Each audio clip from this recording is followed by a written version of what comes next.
Yeah, look, I mean, it's just scary what's going on. I've also got to show you this, Josh, because host of Morning Joe, Joe Scarborough, after, of course, having met with Trump months ago, it seems he really has come around to the fact that the president is not the enemy. Have a look at this. You know, the people that are cheering this on privately are not like right-wing Republicans. They're not MAGA people. A lot of our friends are in the media, and also Democrats that worked on Joe Biden's campaign, that worked on other campaigns, that are saying, yeah, I'd like to feel safe walking around this city. If the federal government can be a positive partner in keeping the streets safe, while, again, forming a partnership with the D.C. police and not taking over, then at least the people I've spoken with that live in D.C. day in, day out, see this as a positive step. Wow, Josh, he's actually gone against the lefty narrative. I mean, this would confuse the heck out of the Liberals on that channel.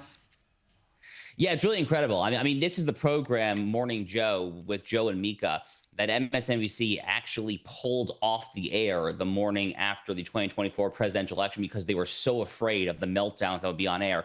And here is even Joe Scarborough saying the quiet part out loud. You know, this gets back, frankly, to what I was saying a few minutes ago about how this is not just good policy and good constitutional law. It's amazing politics because everyone hates crime. There is no pro-crime constituency other than the Black Lives Matter far left freaks. I mean, and these people are just a tiny, tiny, tiny sliver of the American electorate. Now, I did see another guest on MSNBC earlier today. You know, I pay for my sins by watching MSNBC sometimes. And I did see this woman on MSNBC saying that because she is a black woman, that she is afraid of more police there.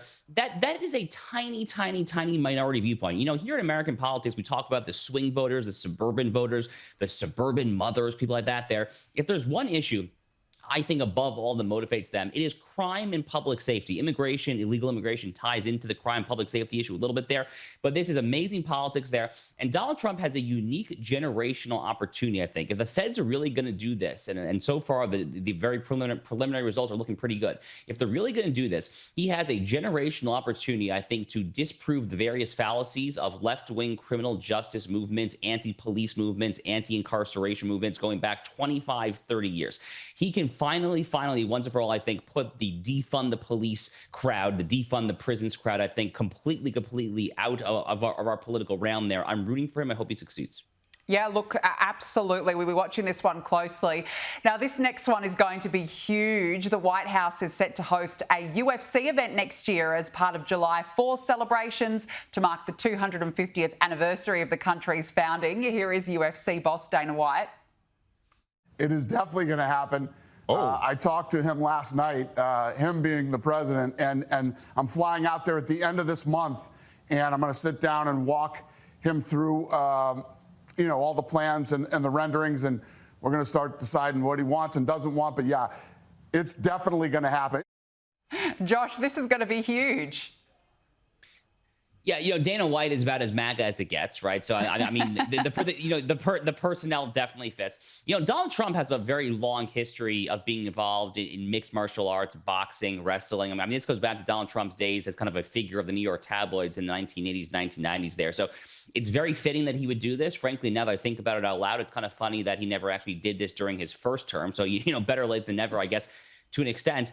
That's going to be a hot ticket. I mean, I assume that they're going to do it in the White House lawn. You can't literally do it in the White House because you can't have any spectators. So I assume they'll do some sort of stands there, and that's going to be a really hot ticket. That's going to be a really attractive event there.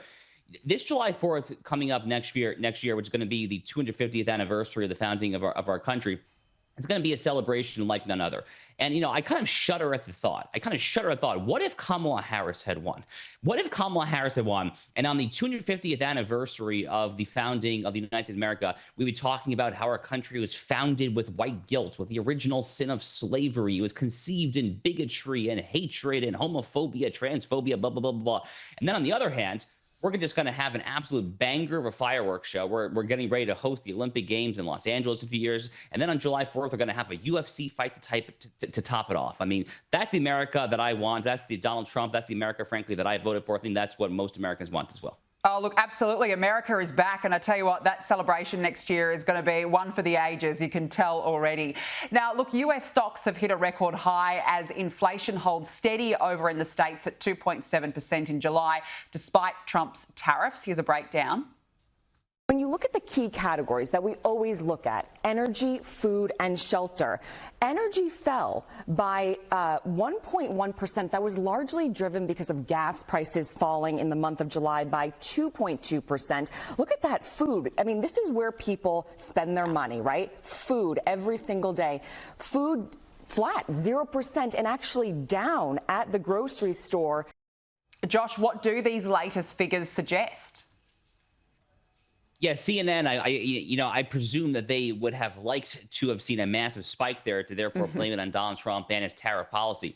I think a lot of people owe Donald Trump a pretty substantial apology when it comes to his rollout of his tariffs there, the reciprocal tariffs, his whole approach to political economy and trade in general. People said that this is going to get us back. Well, I mean, perhaps to 1979 era Jimmy Carter inflation, but a lot of people said that it might be even worse than Joe Biden just a few years ago. I mean, it was the summer of 2022, just 3 years ago here in the U.S., that inflation reached 9.1%.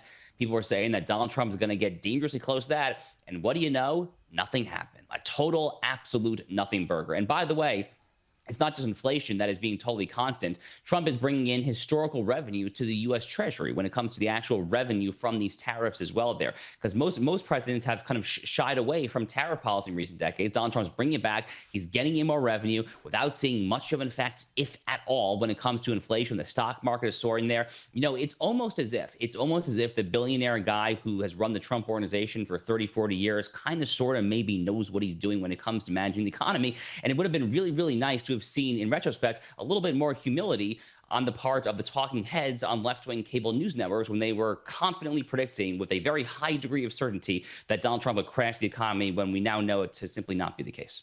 No, absolutely. I mean, this is the work of an America First agenda, I guess, as Trump had promised.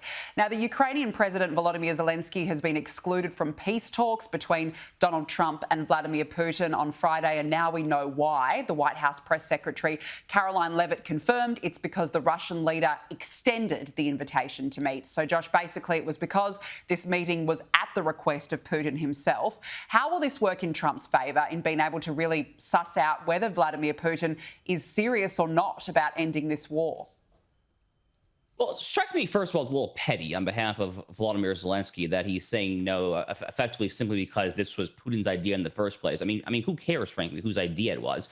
I mean, the notion that we could have all three men in the same room, I personally was very excited about that. As someone who thinks that this war has gone on for way, way too long, as someone who has been calling for U.S.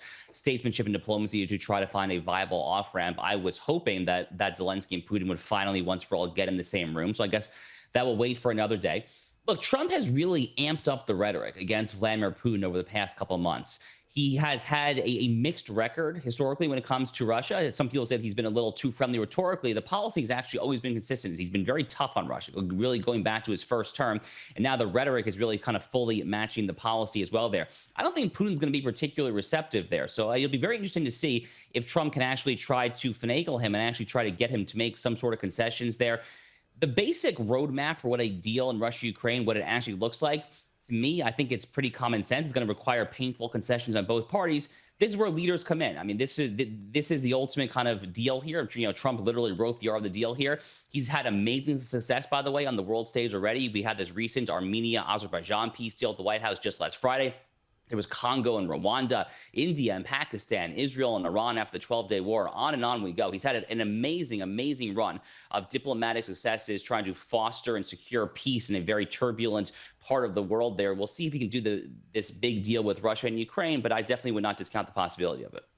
Well, I think the world's going to be waiting, standing by with bated breath to see what comes out of this all-important meeting this week. Josh Hammer, good to catch up. Thanks so much for your time. You bet. Thank you.